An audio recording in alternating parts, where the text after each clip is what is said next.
Hey, welcome everybody. We're streaming if you want to. I did one earlier in the afternoon, which you can also check out, which included a little bit of irritation.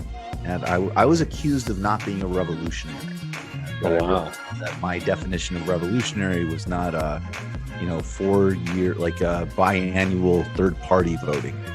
I also liked Daniel Bessner had this great thing where he's just like, in the before the Russian Revolution, Stalin could like rob banks, then like escape from prison and rob more banks. Well, that's the thing. That's so you gotta kind of try to think about like the material conditions you're in. But the reason I brought it was because it was funny, and I did get really irritated for a minute. But like,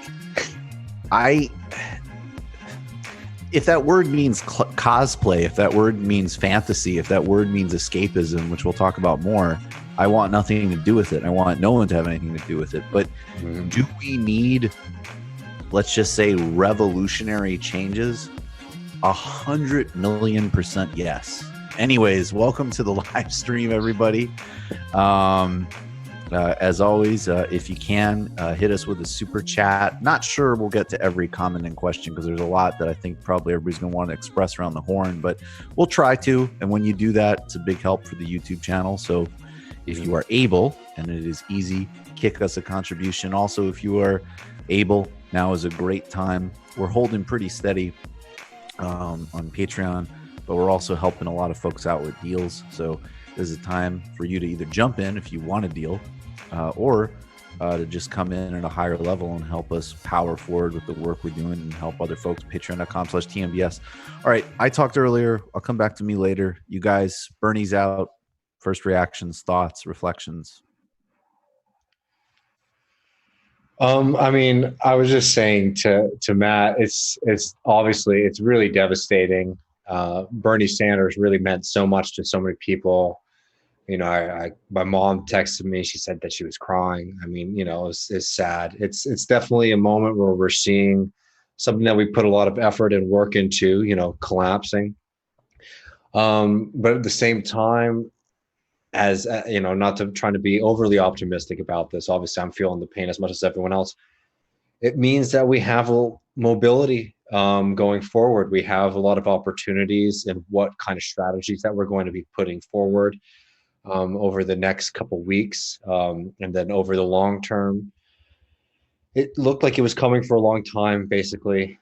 It's a weird time for anything to be going on, obviously, with everybody in quarantine at a time when the world feels like it's in complete flux. I mean, we're all, a lot of people, not everybody, but a lot of people are sort of holed up in their homes, and it feels like history in the world and all these things have stopped, but they're still continuing.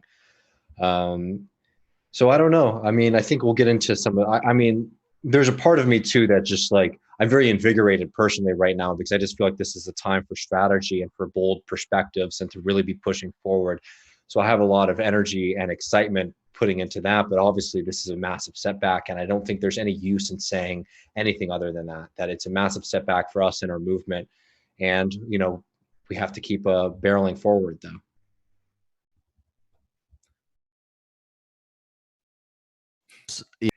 I was gonna get to Matt. We should go to you. I just like David's like, we just gotta keep fucking going. Let's go. Yeah, that's it. That's the. By the way, the left needs more of that energy. All right. That's the Nixon. Just put your head down and barrel through the underbrush. Yeah, I mean, I don't want to sound like a hipster when it comes to like Bernie depression, but like after that night, I think this might have been the same night, Michael, you were in Los Angeles. I think it was the night he basically won California, but nothing else. Was that the? Am I to have that memory right? It's like, yeah, I mean, he might have won a few other states, but I mean, California was the huge win, and good, then it was devastating. I mean, it was Biden took Massachusetts, Biden took Texas. It was a bad night. It seemed that was it. It wasn't happening. I mean, that was that was it. Yeah. And yeah, I mean, we'll probably talk about specific things that what ifs as this goes on, but as far as who has things to learn from this, or I mean, who is culpable here. Like, I do think it is on party leadership. Like this whole discussion we're having now about Biden being the nominee and this nervousness about whether current affairs will do enough to turn people the left out for Biden. Like, I mean, I think it's ridiculous. But it's clearly like this we were put intentionally in this position by the party leadership. So this is what the party leadership has decided that is going to happen. And so I hope they can beat Trump with Biden. I hope, this all turns out for the best. But like, I don't know, like, it's just content for a type of person that doesn't want to, that would rather talk about how well Obama polls than his culpability in steering the ship into disaster. Yeah. I mean, I saw Joy Reid drop a couple of one of the things that's great is that this guy and this gal get back on the trail, and it's a couple of kind of gifs of Barack and Michelle like in campaign mode, and it's like, Joy, and this is what really just keeps driving me crazy with like the right wing or the corporate or the Democratic establishment, whatever word we're using, is like, you are aware that you lost 2016 with that, right? Like, I mean, these are literally gifts that you might be using of them going out during you losing the race to Donald Trump. Mm-hmm. So I don't know what kind of like mystic capacity we're talking about here, but I mean, I'll keep, banging the drum that I did, and will continue to. I think the left has a huge amount of work to do on itself. Mm-hmm. I think that if you want to be a mass movement, you got to be a mass movement. And there needs to be a jettisoning of, and this is why we focused on things like the Vampire Castle and stuff like that. It's garbage in and of itself, and it's a very unhelpful and bad way of being and doing things inside a small community. So that has innate value to critique, but the bigger implication of critiquing stuff like that is basically, are you building something that's fit for purpose? Yeah. Are you building something that can, translate and go out? And I'll just say like something, this is another thing. Like, we know people in the Sanders campaign, and I think I'll keep using this analogy. It could totally be that 95% of what happened here is cable news, overwhelming propaganda, Democratic Party just synchronized, just complete unprecedented coordination to stop a single candidate, and a couple of other things that are really not in the Sanders campaign's control. But my thing is like, even if it's 5%, you got to look at your 5%. Mm-hmm. And I think one of the things that we could have done, and this is where, it's not even, I don't even care, honestly, about continuing to relitigate Elizabeth Warren. If you want to keep posting snakes, I think that's great. I think that's funny. I don't care. But I honestly think that conversation's over. Mm-hmm. I think it needed to happen. I think I was relatively early on it. I wish I was earlier.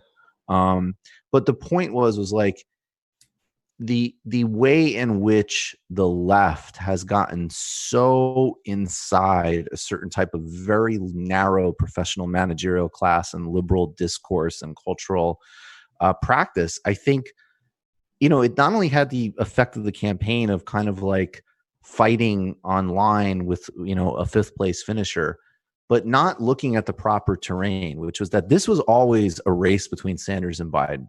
Mm-hmm. And it was disturbing how many people on the liberal or on the left were just sure Biden was going to go. I thought Biden was going to go when it actually looked like he was literally going, like he started getting his ass kicked in Iowa. But before then, I always thought it was just silly to discount Biden. And I think if the real attitude was, there's an upmarket pool of Democratic voters that really care about electability and also have a certain set of, they're the bougie whatevers, and a lot of those folks really hate Bernie Sanders, versus maybe actually a much broader and older, but in some ways more analogous to the real broad working class coalition that Bernie did assemble with younger people. And you much earlier just focused the campaign on Biden. And that would include definitely different messaging. in some areas. I think some more message discipline amongst some of the surrogates and things like that. But also, and other things like attacking Biden's risk as a general election candidate. And I just think that I also want the left to develop a greater capacity to just look at certain things in value neutral ways. Like, it's not right, it's not wrong, it's whatever. It's just politics. Like, what is the play to appeal to folks that aren't where we are? And what's the best way of being appealing? I think we do need to have these conversations. I also, it's terrible. Really sucks. It's really painful. It was a hugely important race. The only other thing I want to just point to, I'll stop in a second, but I do also want to say that I'm going to keep hitting this theme, and please watch the interview we did with Chris Smalls. It was amazing. And the work he's doing with Amazon is extraordinary. And the Teamsters that we shouted out in Philly and the GoFundMe that you could help them with. I think that, several months ago, kind of like vague talk of general strikes and mass insurrectionary action was not a real thing. I mean, there were shoots of it. There were things that were occurring, starting with the teacher strikes, and those were incredibly important. But there wasn't something that you really could see congealing into a kind of mass outpouring in a really concrete way. Well, now you can. So we're actually in an interesting position because we're in a horrible condition right now economically and with the pandemic, but we've had a really important door closed on us, and it's really bad, and we shouldn't be naive about how bad it is. But I also think that there is an opening in the realm of labor and strikes and basically class mobilization that I don't think was there even, say, a month ago, let alone 5 months ago. And that provides real opportunity. I mean, there's so much to, I think in a little bit we should talk more about like what we think the strategy going forward. Now it's looking back for a couple minutes just to see where we were. I think the moment that we were looking toward Elizabeth Warren and the Elizabeth Warren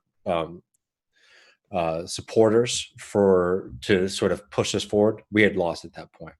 Right. And I think that was a problem that I think goes back to what you were saying, which is a kind of problem with this kind of like upstream PMC voting class that is so prevalent within the Democratic Party and the media world. But I think that I think you were right to point out the fact that they missed Biden's appeal, because the kind of fights that were happening in New York Magazine and these kind of hoity-toity papers were very different from what was going on the ground. I'll just say from my experience, being, from like working class communities in South Carolina and in Texas, one thing that was really difficult about the Bernie campaign was this. I hit this just because I want people to understand where there's potential and where we made mistakes when it came to Bernie's movement with the working class. People in those communities really resonated with Bernie's message. They like ideas like Medicare for all. They hate their boss. They are prepared for class warfare and class conflict. But you know what I would hear constantly? Well, Bernie can't win. And I think that when we were talking about this on the show yesterday, when people are voting against Bernie or voting for Biden over Bernie, a lot of times there's a calculus there, which is a kind of making a decision like, you know what, the Democratic Party and all these people are going to do everything they can to stop this person from coming into power. And I'm making this decision because I think putting them forward will actually make things worse because, they will allow like the right winger to come into power. I think we should have that in our calculus. But I think, there were mistakes when it comes to Warren. I think one lesson that we have to learn is that there's a very clear divide between a kind of like progressive liberalism and democratic or socialist politics, populist politics that we're trying to do. There are some people who have been very comfortable for a long time, and they do not like the idea of everyday people coming into power. It's actually antithetical to their social status and their economic position. And just lastly, I mean, I know these are sort of a myriad of different points, but lastly, I think that one thing, and this is just this is just how politics works, and it might be a little bit of a trivial analysis to make, but I really wish that there was a little bit more. There's a lot of focus in the Bernie campaign about how wrong things are, about how Walmart and Amazon. I love that Bernie Sanders was very prepared to come after Bezos and come after like the Waltons and come after these organizations by name. And there was a lot of focus basically on how working people are taken advantage of. But I think I would have liked to see a little bit more of a celebration of the fact that labor creates all value in the society, or labor creates the value in the society, and we have tremendous power, right? And I think that like if we were to hit that a little bit more, I don't know. There's this Alabama song that's literally just like Alabama's a great country music band. And it's like 40-hour week. And it's literally just like a long list of like, thank you, Detroit auto workers. Thank you, Pittsburgh steel workers, like really celebrating the working class and all that they do for us as a society. I felt like we could have done a little bit more on that, because we're seeing those people now flexing their muscle with this strike wave that's going on across the country, because they're recognizing their power. And I just think we could have been a little bit more outspoken before the crisis, for example, of basically showing these people like, we have this political power in the workplace to fundamentally change the society, because you are what makes this entire society function.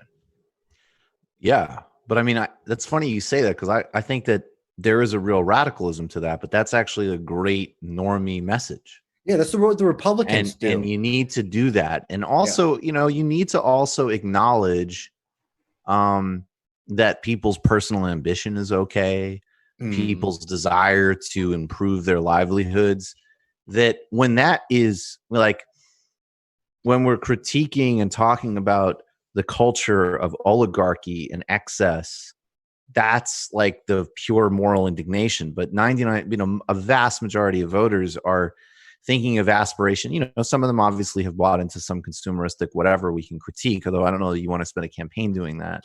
But a lot of it is really that, you know, like, I mean, just look at how ruthless America is. Like, you need to have some kind of entrepreneurial vision of yourself, mostly, if you want to even just provide the basics. I always remember this great interview with Eddie Murphy where he was like, he's like, you know, my parents did an amazing job in some ways shielding me growing up, because I was obsessed with becoming wealthy when I was growing up. And I thought that I was trying to make the jump from middle class. But what I realized in retrospect was like, I was actually super poor. I just didn't really know it. And the stuff that I wanted to get away from was not being middle class. It was being like broke. And I think, you know, that's the experience of a lot of folks. And I think that, yeah, anyway, Matt, go ahead. I mean, yeah, just kind of to David's I think previous point about the PMC class and all that sort of thing. Like, I think it's just funny how we still have people saying the lesson for the left is that Bernie's people need to be more nice, and not like just an amazing caricature of sort of technocracy and how they played themselves. I mean, the resistance to that lesson, like, if anybody should be able to learn something, it's the people who were overly educated into thinking that, you know, we can do something with Warren better than we can do with Bernie. And I mean, like David said, like, put the people first. And I know this is, I keep bringing this up, but we all have our axes to grind. But Warren says, you know, Bernie has today, when she tweeted him out for dropping his campaign, said it like, good job for all you've done for working families, or something like that. She used the phrase working families in the tweet. And just like after the whole like rank and file vote suppression thing there, and how that like her playing that game was supposed to be the signal that she was the real leftist candidate. And look where it got us. It got us like down a rabbit hole that we never recovered from. So like those groups, those people are who need to learn something from this right now, I think, as far as I'm concerned. Yeah, and I think though that what's interesting is that it's very, very clear that if we want to build some type of mass left, whatever project, something that really says something, let's just be simple, you know, a 99% politics, right? I actually think that's not a bad formulation. I think obviously there's subtlety and nuances and other ways you could say it's a 10 versus 90 or whatever. But I think there's a real truth that like there is like 1%. And honestly, I started to sound like Bernie, but maybe even maybe even a tenth of that 1% that is like in the Elysium world. And everybody else, including first and foremost poor and working people who deal with this every single day and are grinded out in our economy and politics. and that's almost half, if not more, of the population in some respects. Then there's like a barely clawing on middle class, and then there's even a lot of people who have some, decent amount of comfort, but it isn't actually that resilient, in the grand scheme of things. That a movement that really does say, look, this is about the many, not the few. And it is absolutely about the many, not the few in all categories. That means a robust and clear policy on civil rights and equity. But at the same time, I think, again, a lot of, just all the petty stuff that we talk about. But unfortunately, I don't want, believe it or not, to talk about who Joe Rogan endorsed. Like, in a sane world where we're constructing a win, that literally just gets registered as a data point. Oh, that's awesome. Our guy got the most popular podcaster. There's one for us. Also somebody who represents the center of voters. Boom, that's it. There's nothing more to that conversation. Nothing. And, I think you're going to have a lot of conversations now where there's going to be some real stock of just how narrow the appeal of the PMC is, and also the reality that a lot of PMC voters do not care. They can pay lip service to any number of things, whether it's urgent human rights issues like what's happening at the border, or even, tipping to the hat to mass structural economic issues. Big structural Bailey, and that, right. But at the end of the day, we know that that's most of what those voters are just not about that life. And they're also fundamentally like, and there's analogies to this. I mean, look, he's a much more interesting figure, but Ciro Gomes in Brazil finished third in the runoff, has a deep resentment of Lula. He's an intellectual. He's an academic. He's, I have to say, significantly more impressive politician than Warren. But like, there's obviously a part of him that resents the hell out of the fact that a union leader that didn't go to college, who is plain spoken, is an infinitely more successful person than he is in politics. And it's an attitude that is going to have to say, like, even this, like, I forget, someone was critiquing this idea, even like this rhetoric of organizing. Like, okay, so you parachute in and organize other people. You don't know what other people want. You don't know how other people live. There needs to be, and again, I think the cutoffs are really obvious. I think the cutoffs are like the global cutoffs. You go to places in the Middle East, which I've spent, a lot of time in. On one hand, relatively speaking, and I'll finish this quick. On one hand, and I've, you resist the Sam Harrises and all of these assholes of the world, that there's an enormous diversity of political opinion in these places. There are, in a place like Turkey, there was definitely a lot of LGBTQ activism. There is a whole Muslim queer and transgender world, and the neocons erased that. And conversely, there's a hell of a lot of people that it's like they don't, they're not cool with gay people, and that's it. Simple. And that's a disagreement. That is a real, tangible political disagreement about rights. And that's something that we're going to have. On the other hand, there's, I'm sorry, I'm not going to go somewhere and mandate like, oh, well, you need to get with the modern world, so everybody needs to wear the same clothing.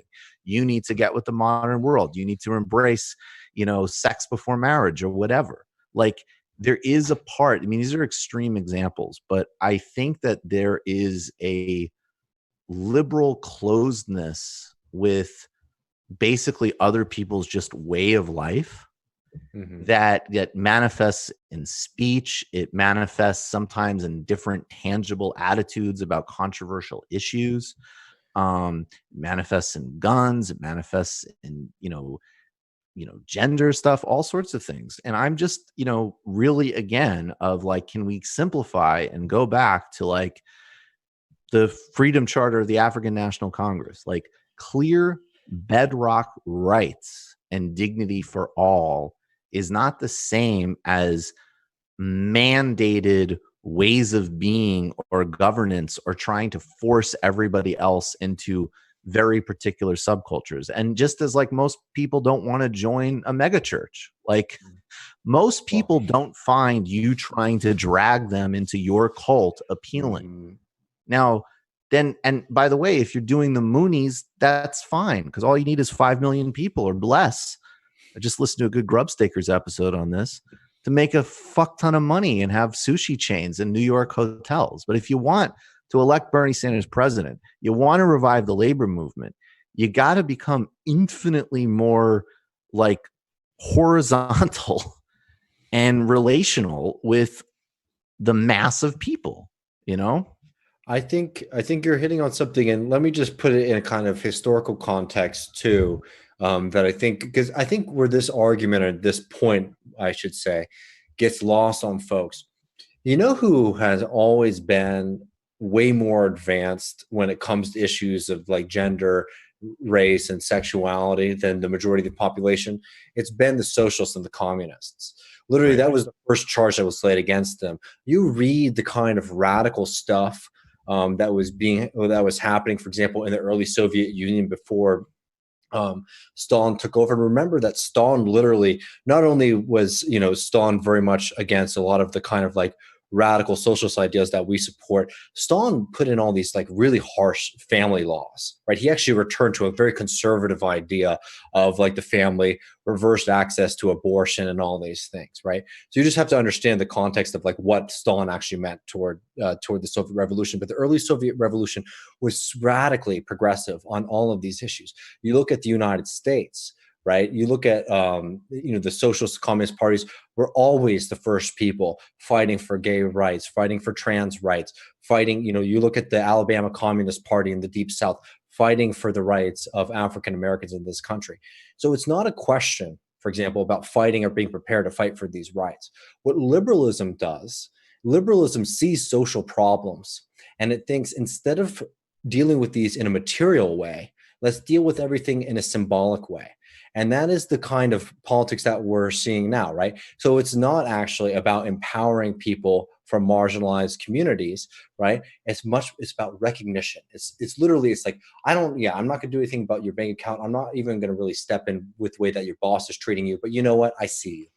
And like, but then the extension of that, I agree completely. Yeah. But the extension of that is two other things that are a little bit more tricky to tease out, but we have to. And one is that when you really lean on that discourse, then things that are, again, I use this example, the guy who's making $18,000 a year in post-industrial Ohio can be described as privileged. I'm sorry. That's crazy. That's fucking ridiculous. Or the other thing too, and I think this is the, and this is like the really, again, very clear pivot distinction. I have a Marxist position that I think a global Marxism has to be rooted in global sources. That's clearly a mission of this show, internationalism. I think that covers human liberation in the fullest sense. So in other words, I don't think a lot of these different discourses and method, I think they often obscure and mystify more than clarify. And they lead to a lot of bullshit. Right? Like, and also I think the other thing too that I would say is I think on the realm of interpersonal toxic attitudes, beliefs, behaviors, these things, I think honestly, that's where the spiritual stuff comes in. That's where self-practice comes in. That's where these different methodologies of like detoxifying yourself from culture or whatever. I think that's totally valid. But I don't really think that that's politics. And I think that a lot of therapeutic stuff, a lot of things that people may or may not choose to take on in specific contexts has gotten funneled into mass projects in a way that hurts, the ability to actually do it. Now, again, to be really, really clear, because I can see people, taking it like out of context or whatever, is that again, going back to the ANC Freedom Charter, if you don't have actual basic buy-in to rights, dignity, and equity as broadly defined in a very like a traditional sense that you'd see, I keep citing the ANC, then you're just not even in the group to begin with, right? Like the lines are actually really quite easy. Somebody said like, hey, I want to organize with you guys, but we're gonna, like I can't have equity with different people from backgrounds. Well, okay, you can't. Like you're not here. Now, if you at home are, Jewish or Muslim or Christian or whatever, and you have a particular belief or whatever, I'm sorry. I'm just not interested in policing that. It's not my belief. It's not my ideal world, but I am not in the politics of policing that. I don't think that's productive for us. Well, I guess like what I would say is I think the distinction there's a very important distinction that needs to be made, right? Where there's a kind of like liberal discourse politics that thinks that what we need to do is we need to get all of these people into a room and just have a real nice, good, long chat, right? Like we just need to have a real good chat, and like I recognize you and your experience and I recognize their experience, etc., right? And that's fundamentally different from the politics that we're trying to put forward. The politics that I'm trying to put forward is saying like, you know what, I don't think that you should be able to exploit somebody's labor. You know what, I don't think that it's right that you're able to use the threat of the police, the threat of the landlord, the threat of all of these punitive social systems to keep certain populations in the United States down so that you can exploit their labor at a higher rate than you can other groups, right? Like these are fundamentally different perspectives of how we're dealing with a social problem. We are trying to break the ties of exploitation that are like very much connected to these systems of racial, gender, and sexuality oppression. It's completely different perspectives. And I think to take it back to the Bernie moment and the Bernie Warren thing is that's exactly the distinction that you had between their campaigns, right? Like, and I think that was sort of, unfortunately, was an issue that we saw with the Warren Bernie campaign when the Bernie campaign was trying to like out woke the Warren movement, for example, right? Because that's not where our politics are mobilizing, right? Our politics are mobilizing in the concrete material way to people that are saying like, you know what, there's people who are preventing you from being able to live a fulfilled life. There's people who are oppressing you, and we're going to create politics that can challenge that. And also it allows us, you need to have the capacity to update circumstances. So even like when people talk about, like the mode of production of capitalism is not the same as it was in the 1950s, right? Yeah. So there is an aspect, obviously, that's patriarchal because of the undervaluing of work that is traditionally given still to this day to women. So that is an accurate piece of analysis. On the other hand, sometimes people use analytic frameworks that were built in a time when we were doing Fordism, and the idea was that one person works and one person stays home, where starting in the 60s because of social movements, but aggressively expanding in the 70s, 80s, and 90s because of economics, nobody can stay at home and everybody has to go to work. Now, of course, that's generally a good, I think actually people's overall diminished livelihoods and like I actually think it's bad. Were really bad. Patriarchy was good, but like the fact that the family can't function on that. The family can't function is a really important countervailing force to understand. And also to the extent it was good, of course, part of it was good. A major, it wasn't happening because people were getting more enlightened.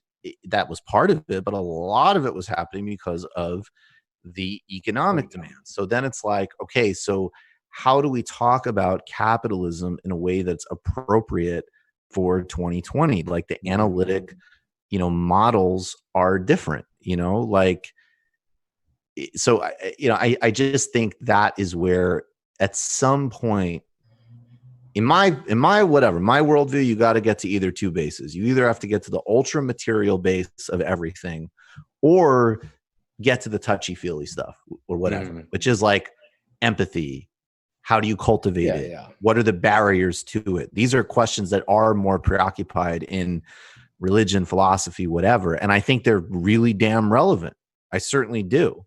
But I think from a political and economic framework, that materialist standpoint is, I think it's the engine. I do. Obviously, we're not going to just be totally crude base superstructure, but especially in the United States, we need a lot more base superstructure across the board. I because think you're we're right. so ideational. Do we want to look at some of these questions, or do Yeah, we want to let's go look into at some stuff. strategy?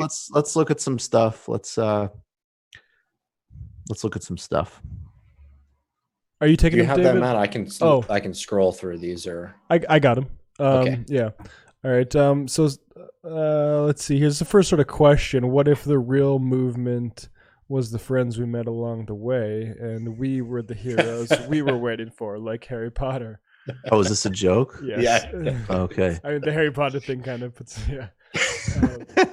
That's the Warren campaign. I like this. I like time to focus energy on Shahid Buttar. I mean, that would be one way to salvage a very nice thing out of this year. But That would be very nice. Yeah. very nice.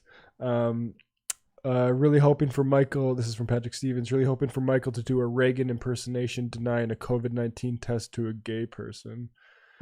Jesus Christ. Why do we have to do mashups like that and make it even worse? It's just like, I heard from Nancy that people with a Sagittarius rising are not actually in danger of getting the flu.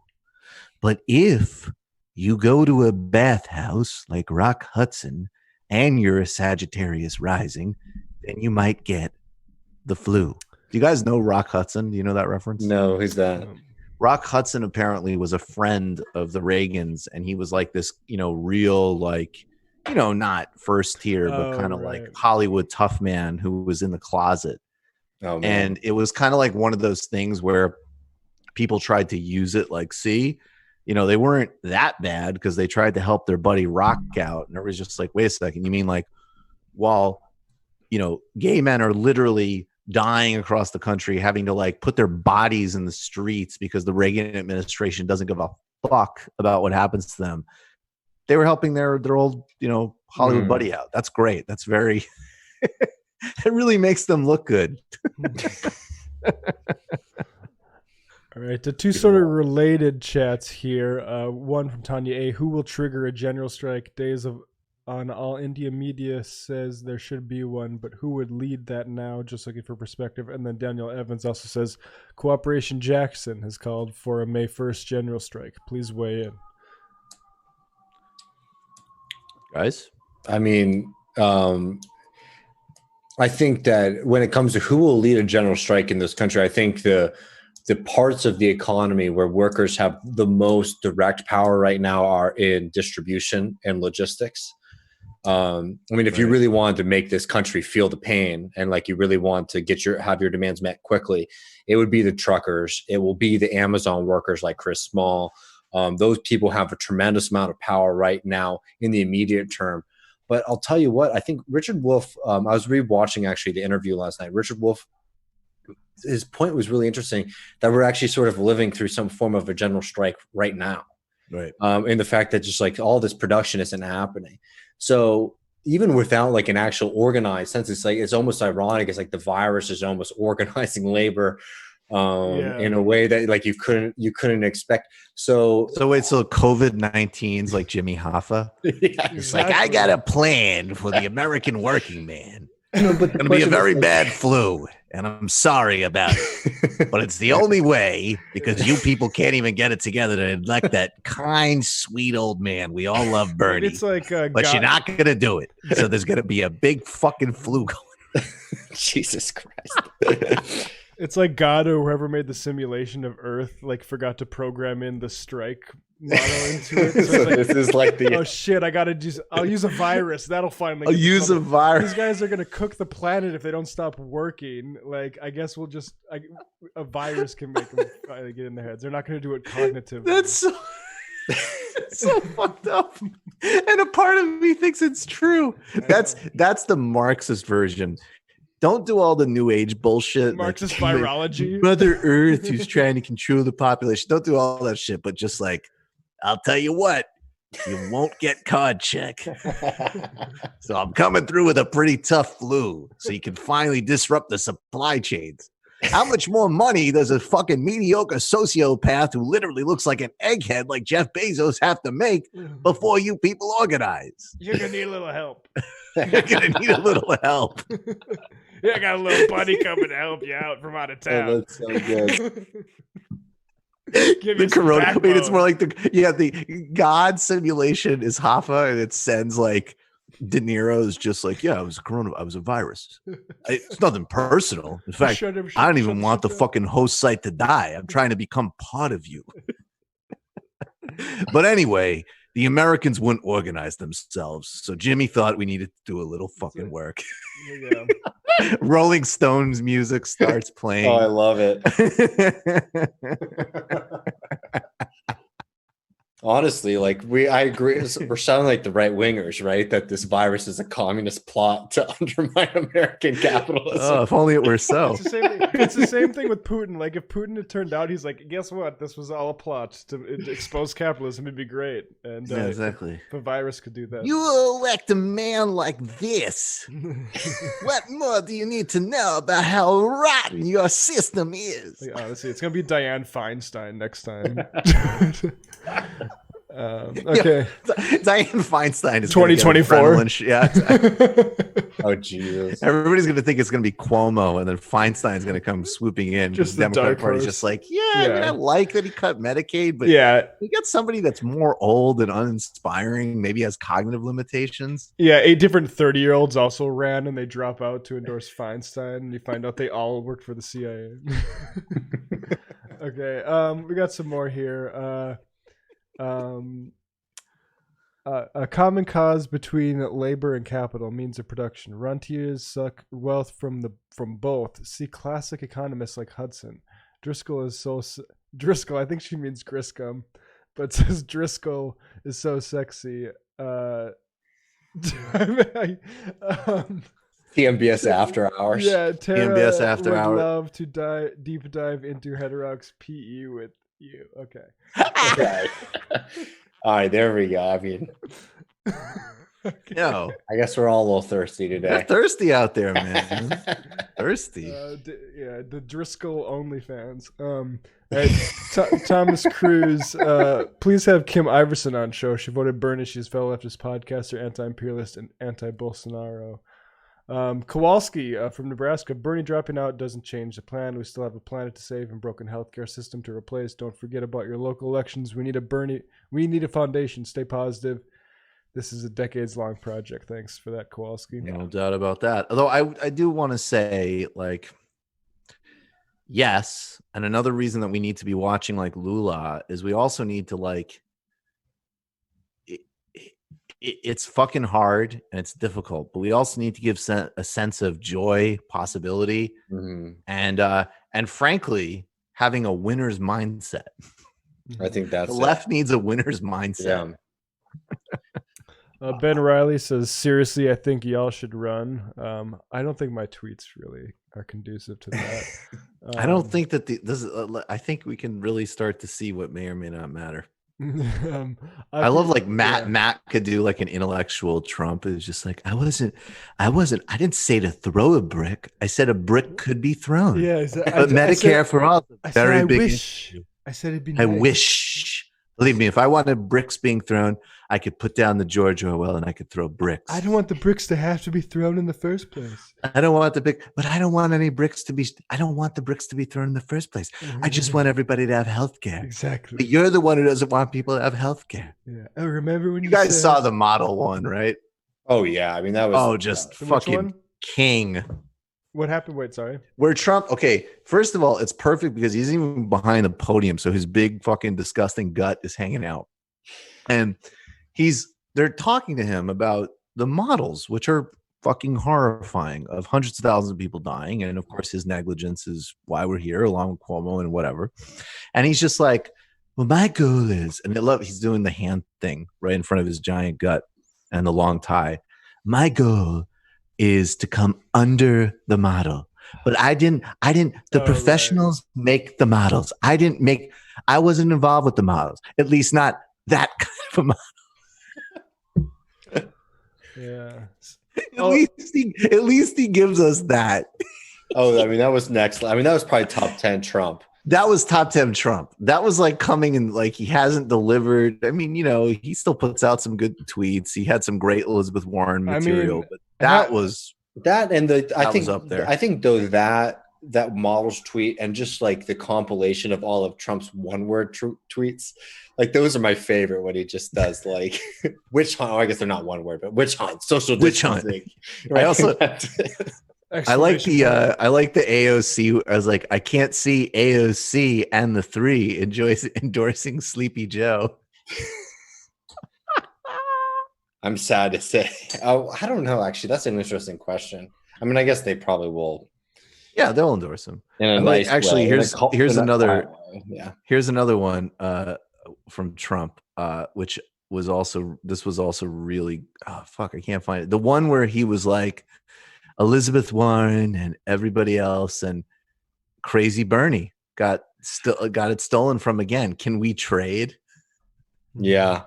No. Oh yeah, the one today. I mean, he's right. Not the last part. Why is he going after the delegates? Why doesn't he go after the delegates? I'll tell you what was genuinely disturbing as hell was to watch the fucking like Donald Trump have a more like clear-headed analysis of the Democratic primary vote than like most fucking pundits. Yeah. It's just like Warren could have gotten out, but she wanted it, and her friend. Meanwhile, everybody else was just like, I think the problem was that they had a miscommunication. Oh boy. So I don't know like where we were wanting to go with tonight, but I was wondering if we wanted to talk a little bit, because we talked a little bit about Bernie, but it's just sort of like what we think we need to do. I'm just I think we should give people some maps, some potential optimism. Yeah. I mean, definitely. I can just jump into that. Take the floor, Driscoll. I've been thinking about. Oh, by the way, I'm sorry. I have to say this. I've been reminding myself. What? There's about 1,500 people, a little over, watching, and 300 and something have liked. So if you haven't yet, smash the like button. No, smash the like button immediately. And if you haven't yet, definitely click subscribe and go through our archives. You will get a global political education, and then by becoming a patron, you will get a next level global political education and a lot of. And you can read the us being fools and the theory readings and the Discord and everything else. But smash the like button right now. All right, Griscom, go ahead. I mean, obviously, I can't come up with a complete strategy here, but I just want to sort of set the table with what I've been thinking about. Michael, and we're all working as a community, as a group here on our book. We're going to be putting out these TMBS guides, these strategy guides. And this first book that we're working on is very much dealing with one, the kind of long-term questions of political philosophy for the left, which are like questions of like ideology, right? Which is the big question of socialist politics, right? Which is where Marx says at the end of the Communist Manifesto, workers of the world unite. And now we're sitting here in 2020 with Donald Trump as president being like, okay, what happened to that, right? So like we're trying to deal with those questions of the question of ideology, which is sort of the classic Marxist answer to that. Right. And I've been thinking about this a lot lately, though, because basically one of the most popular ideas on the left was this idea of post-Marxism that really created itself and articulated itself in this idea of populism, and specifically left populism. And when we say populism, that means a million things to everybody, obviously. Right. And there's a kind of historical populism in America, specifically the People's Party, which I think is actually something that I've been very interested in studying more and more, which is very much like a working class, like fight back against like the people in power. But the populism that became popular in Europe, in the Labor Party, and I would also say in some ways in the United States, I'm not saying these people were necessarily reading these theorists, but this is sort of like the ideas that became utilized. Was this idea of populism where you have like a politician or an idea like a Bernie or a Corbyn that is able to capture a lot of different groups, and you create a chain of equivalencies of a lot of different struggles, and you unite them with this vision of unity through like a single individual or a single political party. And then that, together you can create basically like a massive popular front that comes over and takes over society. And I have to say, in the United States, in the UK, in Spain, and Greece, and all these places where those kind of politics became very popular, we came really close and we did a lot, but they didn't create the critical mass that was needed. So I think that like we really are in a moment right now where we need to be doing a lot of work, because it's like the question right now is, without Bernie, what do we do? Do we vote for Joe Biden? Do we create a third party? I'm of the opinion, for example, that you can't have a third party. You can't have a party before you have the people, right? If you don't have a people that represents, you don't have a party. And I think that's been the failure of the majority of the third party movements in the United States. I'm not saying that that's not something that's possible. I'm just saying that, like, I don't think we're going to, like, you can't fucking buy a Squarespace domain and like come up with a graphic and say, this is a third party and people are going to come to that. We need to have the people first, and the people will have to create that on their own. What if we do Kickstarter? I mean, but seriously, I mean, like, I don't know. Like, I see insurrectionary party. I don't mean to, like, you know, attack them personally or anything like that, but it's like, do it. And I understand the numbers. Well, I don't have any specific people. Okay, I'm just kidding. Like, Smash the like button. Coming up with this idea that, like, you know, this is going to be the third party. I created a Twitter account and like, this is going to be the thing. You know, that's not how it's going to work. I'm sorry. Right. I also don't think us all right now at this moment jumping in behind the Green Party is necessarily like the strategy for it. So I think that, like, we really need, like, the most important thing right now, and this is like the kind of tension that I have with Bernie, as much as I love him, the tension is like, we really need Bernie specifically, or at least enough people like high up in the Bernie community, to be pushing people in a certain direction. So at least we can at least have, I don't know, a conversation or something to build whatever formation. For me right now, it seems like that might be the DSA. And I know that doesn't even have the numbers right now to capture the Bernie moment, but like, hopefully it could. But it's like, we definitely, like, I think the most important thing right now is we find somewhere that we can coalesce this energy. And then going forward, not falling into the trap of the kind of politics where, like, we all put our own meaning on the Bernie movement. Because I think that's the problem we're having right now, is like, when Bernie Sanders steps out, then there's the danger of it all dissipating, right? Because so many people from different groups with different ideas were around this and pushing this movement forward, that it's hard to survive once that one person sort of falls. And we're seeing that in the UK too, under Corbyn. Right. But that's a different conversation, because they actually had party power, which I think they should have used much more ruthlessly. Anyways. Yeah, that's another thing. Matt. No, I think that all sounds good. You want to go on to more questions, or do you want to go on? Well, we can do a few more questions. I'll come back to that, but let's do a few more questions.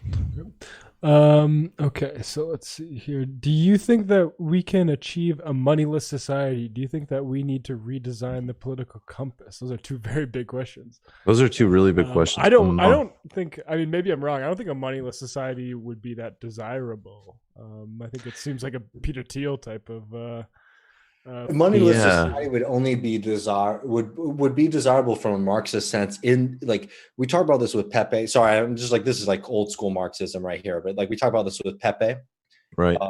As we talked about the fetishism, for example, between, like, you're giving somebody money and you're giving them like the actual hours of your life, right? So it actually is like an old Marxist idea that, like, we have to get away from money, in the sense that, like, it works as an abstraction in capitalism. But the key word is in capitalism, right? And any kind of conversation about a post-monetary society without, if you don't start with the root of the exploitation of working class people, the exploitation of workers, then we can't have a conversation about post-money societies, right? So, it's very much like you're fast forwarding, you're way ahead of what the kind of politics. It's not a technological issue, basically. Also. Yeah, like, the reason we need money is because we live in a capitalist society. If we didn't, then we wouldn't necessarily need it. Look, I think there are things, again, I'll keep pushing on my kind of localism kick, because I do think it's really important. I think that if you can coordinate, and again, I think this is the type of thing that already happens to some degree, but if it became more organized, it might generate some demystification and some independence, although not a structural alternative. That's an important point. Yeah. But there are things like time banks where people kind of formalize exchanging skills and other essential needs with each other. You know how to do something on the computer that I need to learn. I can, make sure that your kids are looked after because you need to work another shift. I mean, these types of things have actually been utilized pretty extensively. Different communities have tried to, sort of plan alternative currencies. I don't think that specifically means that much, but I do think that there is. And then when we get to things like 3D printing, the real question becomes everybody harps on the safety issues and the idea that people can produce like horrible weapons and so on. And that's a legitimate concern. But I actually think a serious concern, but the bigger structural problem is actually like, what happens with IP laws if somebody figures out how to produce ventilators, and making sure that there's actually like a proper openness so that technologies like that could actually be utilized in a democratized way. I think these are much more serious questions, and they actually will start to implicate currency, because if you have more control over at least some elements of production and you're in a coordinated community to do it, then you do have some resiliency, not entirely at all, but you do have some currency resiliency. And that's a worthy thing. I would just add that, just to help people understand what people are talking about when they're talking about post-money societies, there's a lot of labor that goes on in our life that's unpaid. Right. Household labor specifically. And that's something that we're seeing, like, people are staying at home and a lot of people aren't working, but there is half of the household, if you're in the kind of traditional, unfortunately, patriarchal household, that is still working around the clock, right? The people who cook, clean, and do all that kind of work. There's a lot of work that is not in the monetary economy, but is fundamentally necessary to economics. And, we want to get rid of those exploitative relationships that are around it. But, just understanding that, like, not everything that happens that is economically important to our society is like paid or is involved in the monetary economy too. I don't know. It's just a way to think. I think that's important. But the only thing that I want to kind of add to that is I think it's really dangerous that a lot of discourses around things like emotional labor have been turned into like a really dangerous application, which is actually the next capitalist extension of commodifying even the most, like, every single area of life. So this is another really important distinction. A lot of that really important initial work in that area was a really important critique, and also in some ways a strong critique of things like the Moynihan Report. And that was in the context of very racialized attacks on the welfare state. And a very different argument about what people should be subsidized and funded to do, like take care of their families. And that was really important, and a battle lost. In today's world, a lot of this terminology, like, I could tell you as someone who's been a little bit around like the branding and marketing world, they love emotional labor. They love new and greater ways to commodify air. So I actually think that's another discourse that is, and then of course in the pop sense, it's, it's misused and sort of fits with the whole like narcissism, call out, all of that bullshit. But like, it's another thing that in the doing like a welfare workers union versus just saying I'm doing emotional labor is a very, very different thing. And we need to be aware of those distinctions. We'll just be really specific, just saying about that. I brought that up, one, because of people should be familiar with social reproduction theory, which is a very important Marxist feminist movement. And two, because of something that I know that I've talked to you about, Michael, a lot that I love, is Alan Badou's theories of love, where he says love is the smallest form of communism. Right. Which is like where those relationships, like there's a lot of value that's going on within them. But they're just like, they're governed by their principle, the old Marxist principle, from each according to their ability to each according to their need, right? I have the ability to give you this because, I love you. And it's like, anyways, it's like the idea is that like building a kind of political society out of that is something that's very radical, and recognizing that like we don't need necessarily be so attached to money. We need to understand that money is basically used as a tool in our society, and it's used as a tool in our society for exploitation. So I don't know, it's just like the potential, we're talking basic stuff here, like, the potential for something else that we could build out of those understandings of these talking things. Basic, but never being basic. Yeah, exactly. Yeah, Matt, any more? Yeah, I got more here. Let's see, Nikki Smith. Hey, when you get a chance, how about Angela Merkel calling Bolsonaro and Bojo with condolences and barely able to stop laughing? Now, I don't know if that means Nikki Smith was barely able to stop laughing or Merkel was. Do you want? Is that like an impression she wants? Uh, I don't understand. Oh, actually, that does sound like an impression request, I guess. Damn. People got Merkel sucks. Like I can't. Merkel sucks. Yeah. I can't valorize Angela Merkel. Merkel sucks. Yeah, The Merkel Germans sucks, are being guys. monsters right now. The Germans are trying to prevent the Europeans from issuing like basic bonds and being able to have the monetary space that they need to take care of fucking people. We need to stop this cult in the United States of worshiping Merkel and people, and recognize not Germans as a people, but Germans as like the German government as what it does when it comes to Europe, which is very, very negative. Yeah, Merkel chuckling is a horrifying sound. Actually, like, you go apologize to a Greek person. Julia Franks, we need an all means all movement like Lebanon. I hear that. A Weber 95.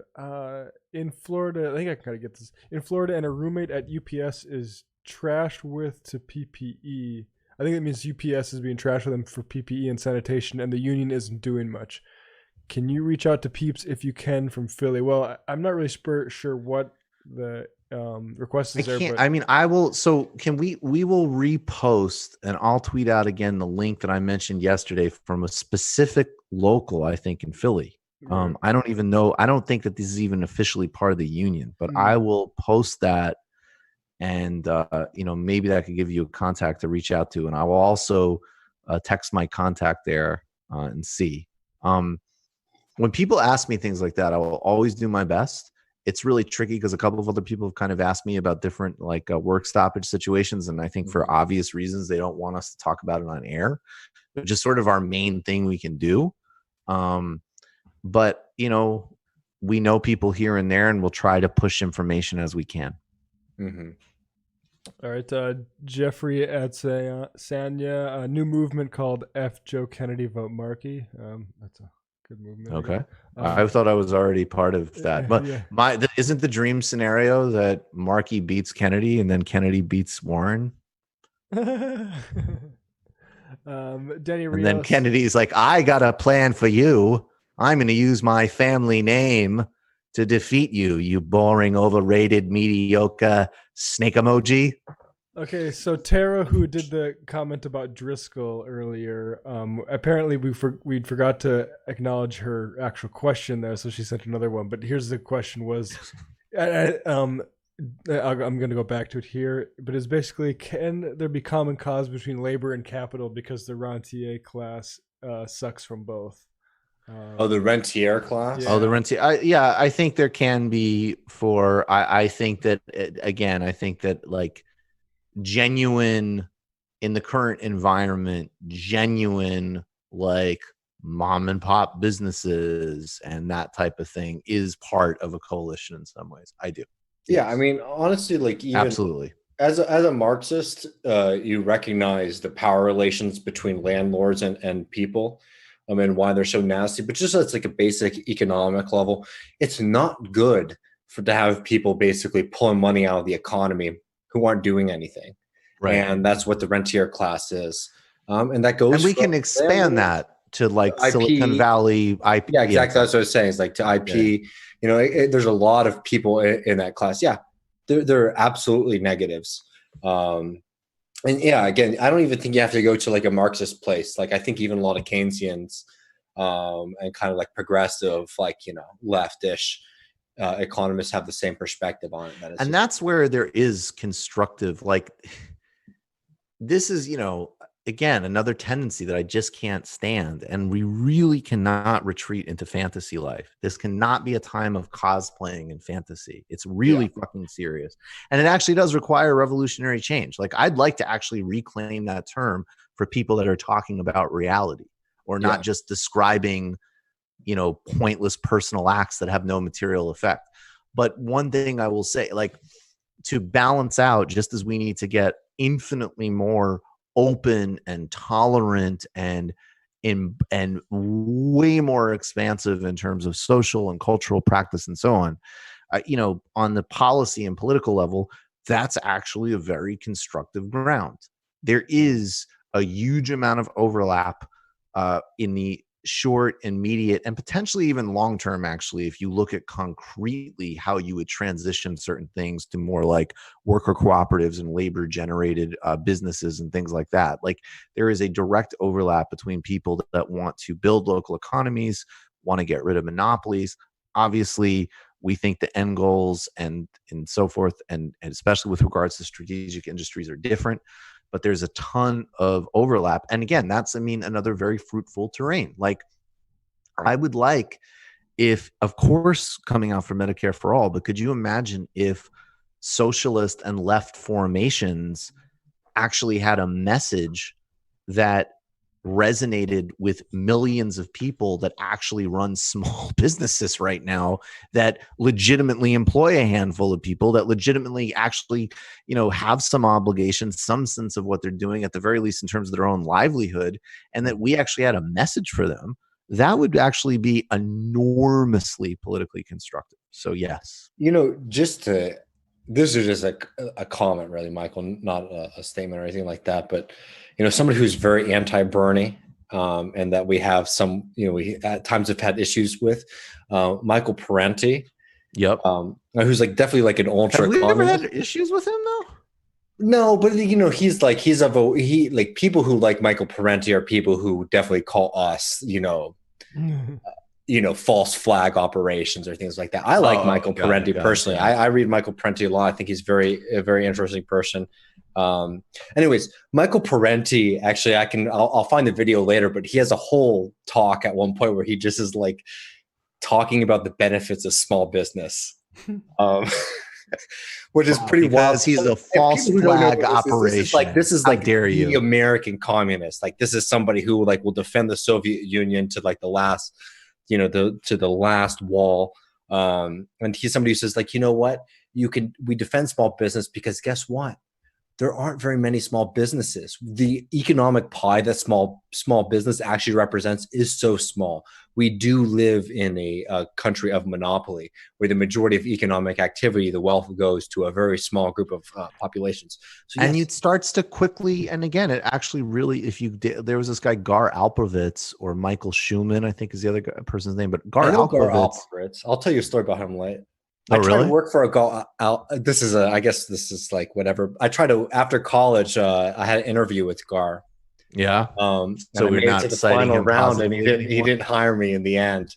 But yeah, he's really good. He does a lot of work with Richard Wolff. So I didn't mean to cut you off. No, it doesn't matter. I'm just saying the point is that there's a guy who's actually really documented specifically worker cooperatives in the social economy, and there's no way of if you go to any area of the country that's still lucky enough to have some type of independent business infrastructure, you discover very quickly that it is a patchwork of genuine small scale entrepreneurs, worker supported efforts, sure, some just general garden variety assholes, but honestly, they don't have that much room to operate.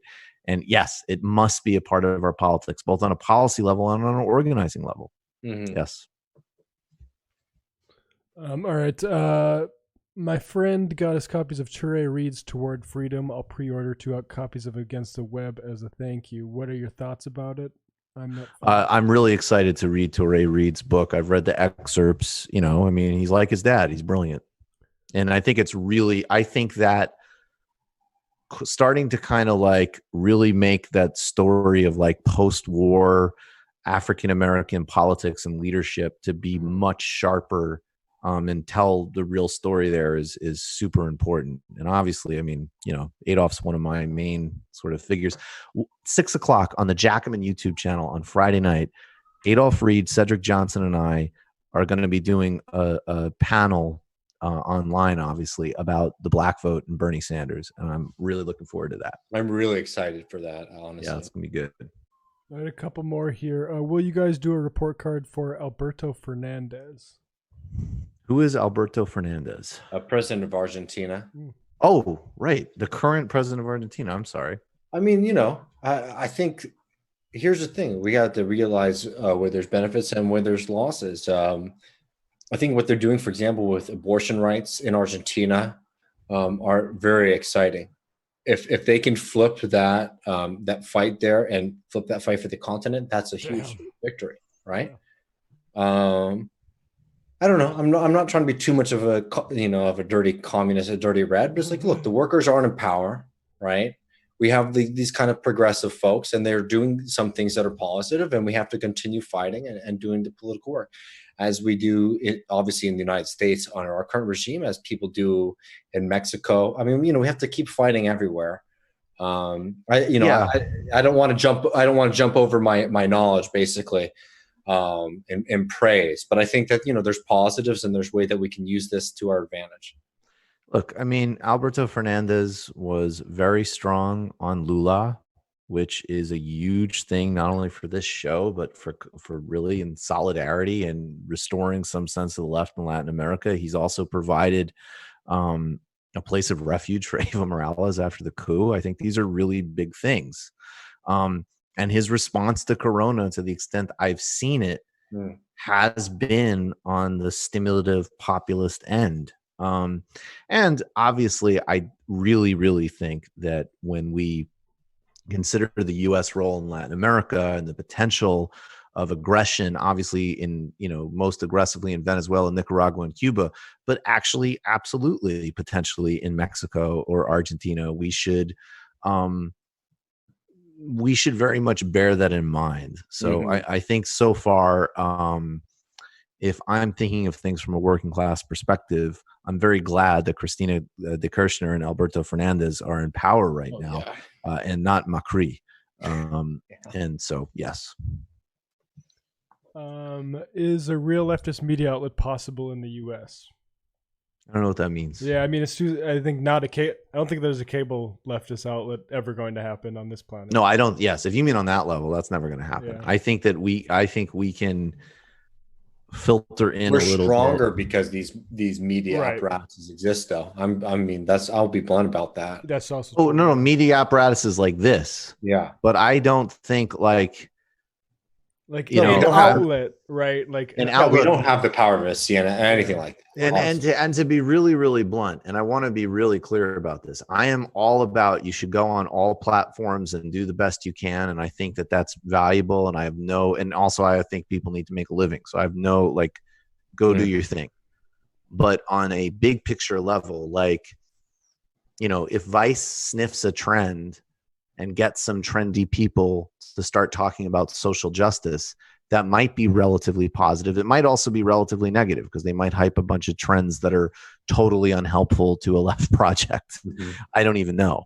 Yeah. But it is not ever going to be that is where there is just like a performative contradiction. It is not going to be Verizon is not going to own a thoroughgoing anti-capitalist outlet. Now, to be clear, you sure? They'll let. I sound like Michael Parenti now. No, I'm just kidding. They'll sound. I mean, look, anti-capitalist voices can be on. There can be certain types of critiques leveled. If there's a market share, but the fundamental truth is that you are not going to get a mass corporate underwritten media group that is dedicated to fundamental change. It's not. I mean, look, even in the late 1990s, people should remember this from like a totally different age. There was a magazine that was a very big deal in the 90s called Adbusters, right? And we all kind of I think in some ways we snark at it too much. But look, it had a lot of political limits, no doubt about it. Adbusters, the point is, I guess I'll talk about their political limits right now. Not radical. I mean, essentially quasi-anarchists, dislikers of branding campaigns that did slick brand campaigns to make fun of brands. I mean, that's really what it was. And they were pushing and raised money to do things. I think it was a national buy nothing day. That was like the tip of radical action then, by the way. And if I recall correctly, I have to double check this, but CNN would not take their ad. So you're talking about a kind of bougie, liberally anti-consumer magazine in Canada telling people to not go get fast food for a day. And that was too much. Yeah. Just think about that. No, I mean, this is the lesson of the Bernie campaign and the moment too, is just look, the deck is stacked against us. and we have to deal with it. We just have to deal with it. I'm sorry. It's important to do what we're doing, for example, and like have these kind of left media places where people can congregate. But they're never going to. No. This type of media is actually, I want to say, in dialectic of shows like this need to be part of a much bigger movement and labor mass to gain power and be deeply relevant. And on the other hand, these shows are absolutely essential. I say that without any embarrassment. Like, this show is really fucking important. Yeah, it needs to be part of a huge ecosystem, or we will fail in terms of like action outside of media. At the same time, this work is really fucking important. That's the dialect. Yeah, let me just sprinkle in this last question from Mark Solorio. Is there enough time for the left and labor to organize and take power with the rise of fascism and global warming ramping up? Good question, Mark.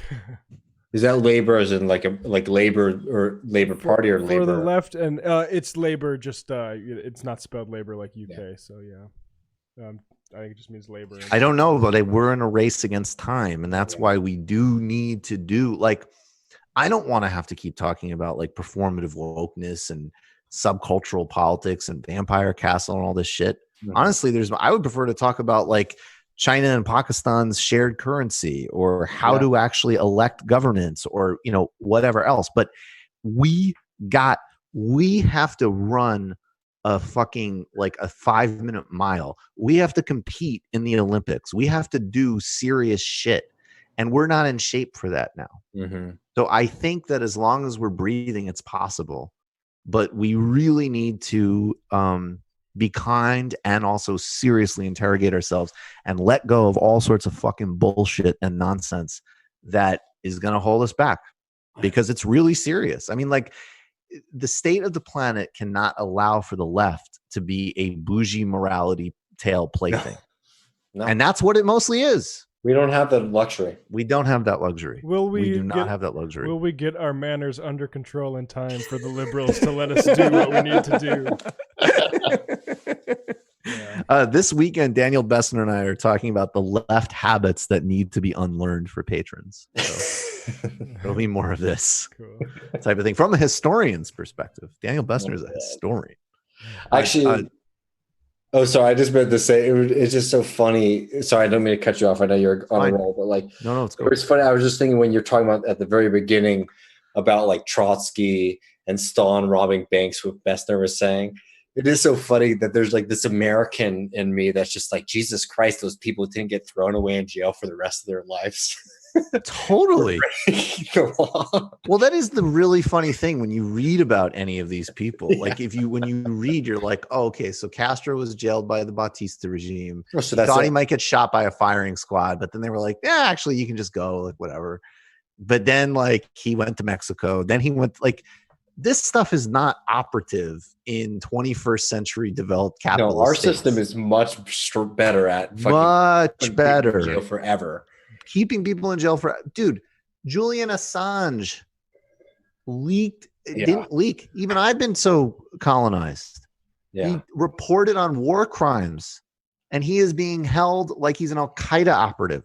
Yep. Like, people, like, I actually think if you read things like Castro or whatever, and it expands your imagination, or you see how strategic insight could apply to your situation that is obviously not the same circumstance in a completely different context and totally different set of actions, but you can, just in the same way you could learn from reading like a Pentagon briefing or a business consulting book or whatever, or it just even just like lights up your imagination. That's fucking awesome. But like, the cosplay stuff has to go. Yeah. It just isn't. It's not like we need to get into reality, guys. We need to get. And into I'm reality. a Leninist, dude. Like, I'm like literally somebody who like reads a lot of Lenin, is all about this. I'm sorry, we are just in a completely different concept, like a completely different society, Totally different society situation.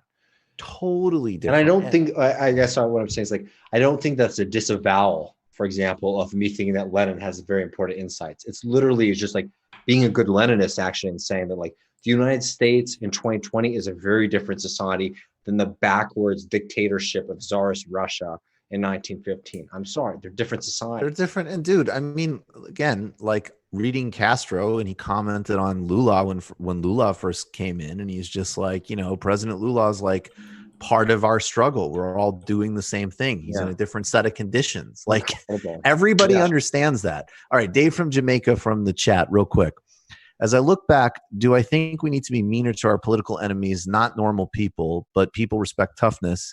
Am I being too harsh in this thinking? No, I think this is what I keep saying. Political professionals deserve no kind of... Yeah. I mean, the only reason you would be kind to a political professional that's opposed to what you're opposed to is because of how it looks to other people.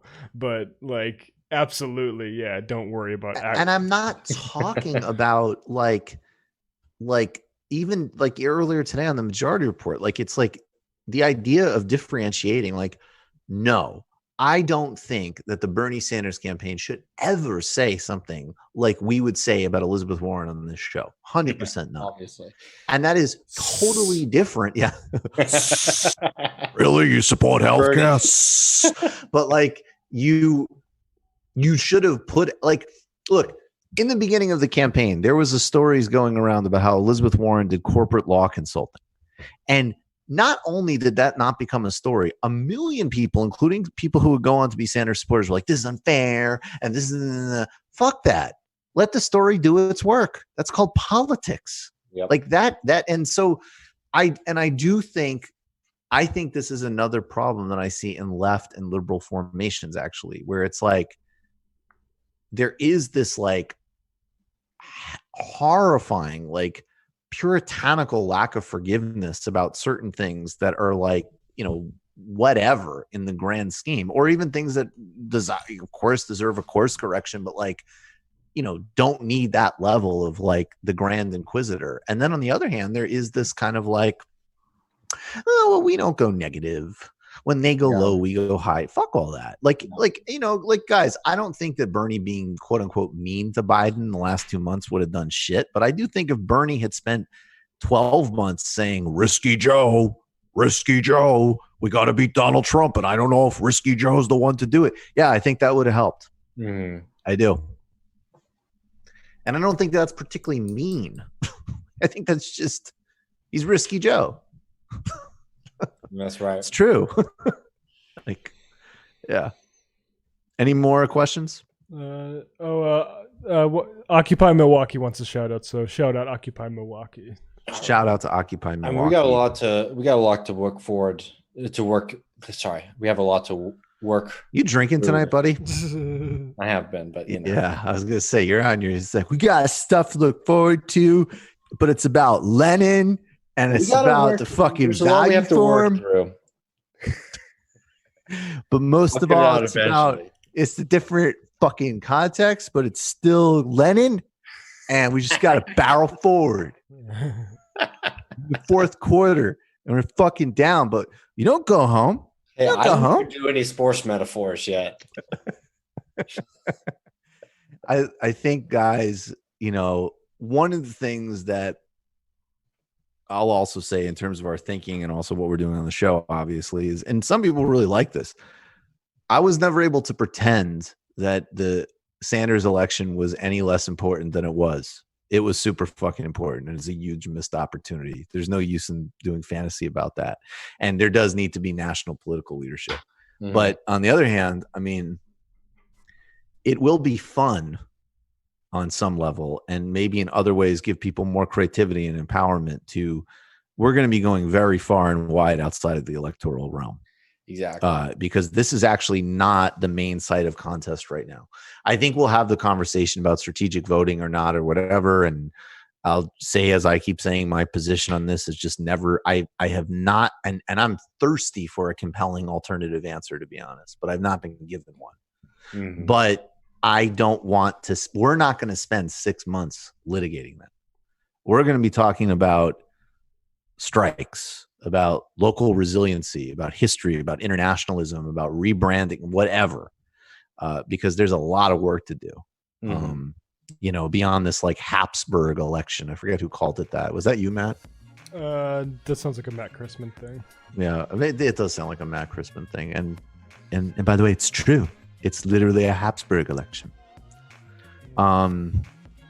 Okay, But, so we have one yeah. more. I usually Okay, like to go. ignore questions about media figures and stuff like this. Someone wants to know what we think about all the different things Pacman's wrong about, like Bolivia and Ilhan Omar and all that stuff. So this is the second time Steven's message about that. So if we want to address that. I think in general, those questions should just be counted as donations. Yeah. Because I don't know. I just honestly like Have a specific it's thing, like, guys, too, like- we are in the middle of a fucking pandemic. Like, I like truly think these types of like little petty squabbles are like ultra boring in the best of times. But I said, and actually I did answer a question on Pacman the other day. I think Pacman's a really nice guy. I haven't talked to him in years. I did happen to know him a little bit. He's a good guy. I think it is so obvious that we have different politics that I don't like. Like, I mean, if the goal is for me to like attack or goad him, that's not going to happen. I like him and I have no interest in having drama with him. And I think the differences in opinion we have of things like Israel are like as observable as the sun. So, yeah, just a tip as I produce shows like this, and if you want like be more specific about the issue you want addressed, make it less about a personality you want us to like generally assess. Yeah, honestly, if there was a specific argument that you thought was compelling, and you don't even need to name the person's name, like I'll assess an argument, but like, what do I think of David Pacman? I think David's a nice guy, and I think we have different politics. Mm-hmm. And like actually most people right now, I hope he and his family are safe and healthy from this fucking pandemic. Like, I don't, what else do you want me to say? It's just like, come on. There you go. Let's keep it moving. I don't want to be on whatever fucking deathbed we end up on, just being like, yeah, I really loved that I got into like a fucking Twitter war. Refreshing social blade. Yeah. Come on. Yeah. And also like, let's come on. This fucking TMBS. Yeah. We interviewed Lula on this channel. Come on. It's true, honestly. No, I mean seriously. There you go. All right, we got anything else? That's it. Yeah, California secession, yes or no? No. Although I get it. California as a Texan. No. Yeah. If I ever want drama, I think I am capable of knowing how to spark drama. For sure you could. But guys, like, come on, we got to grow up. We got to do better things here. So tomorrow, I'll be on the Majority Report. Friday, with Cedric and Adolf at 6:00 on the Jacobin channel. If you haven't yet, go subscribe to Jacobin. Obviously, if you're watching this and you haven't subscribed to TMBS yet, come on, hit subscribe immediately. On Saturday, weekends, with Anna Kasparian and Michael Brooks is debuting 1:00 NYC time. I'm so excited about this show. That's really honestly the happiest news this week, that Anna and I are launching this. Guys, if you have the capacity, go and become a patron. We need to, hold everything, keep it going strong, which we are. But we still need to keep our goals and keep moving forward amidst all of this. So if you're in a position to do it, go for it. This is part of the mix. This does matter, what we're doing. A million other things need to happen, but this is part of the overall struggle. Appreciate you guys. Oh, I'm seeing one. I actually just checked this. What do you think? I do not think de Blasio is our future progressive saviors. No. I do not think so. And then was there one more before we wrap up? I think someone else just got one more in. Oh, okay. I asked Pacman on a super chat between the Browns, such as myself, and the Blacks, who are the bigger eyesores, and I don't even know what I'm. Okay, whatever. All right, yeah. All right. Anyways, yeah. Okay. Guys, we appreciate all of you immensely. There's going to be more this weekend, and two-part illicit for patrons. We might start shifting up. We might start making the illicit histories not super in depth, but we might make them as video as well. I'm noticing some of the patrons are like, I'm used to the video, but we'll see. we'll talk about it. The point is, you still get a massive amount of extra content when you're a patron, and the Discord and the calls and all this stuff if you're at 21 and above level. If you haven't yet, watch our illicit history docs. That's a great place to situate yourselves. And if you haven't yet, smash the like button. Matt, David, stay safe, stay healthy.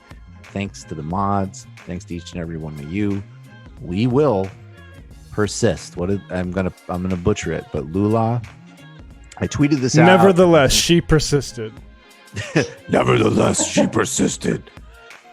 I don't owe you. It doesn't even work to do that joke because people like Lula and Mandela like really didn't owe anybody anything, but of course they just went going. I'll quote what did he say? Lula said, the rich can kill 1, 2, 3, or even 3 roses, but they cannot stop the coming of spring. And our politics is in the fight for spring. I butchered that, but it's true. That's what we're doing. Take care of yourselves. Take care of each other. We'll get through this. We'll create something better. I mean, look, it can get worse, but there is an element of, I'm going to suggest, maybe only up from here. So fucking bad. So hang in there, guys, and we'll see you soon.